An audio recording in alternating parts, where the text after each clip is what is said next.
You ask Tiger to solve. This deals with linear equations with one unknown. The final result is 8 equals 5/21.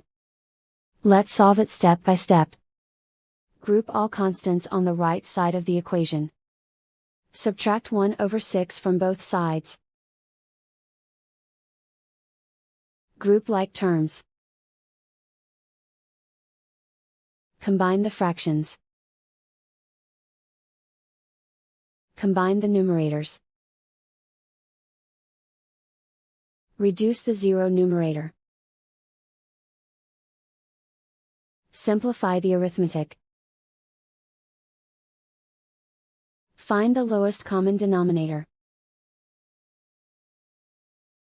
Multiply the denominators. Multiply the numerators. Combine the fractions.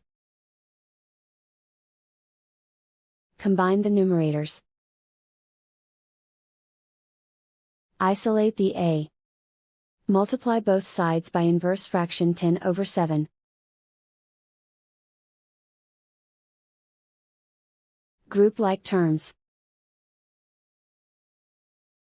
Multiply the coefficients.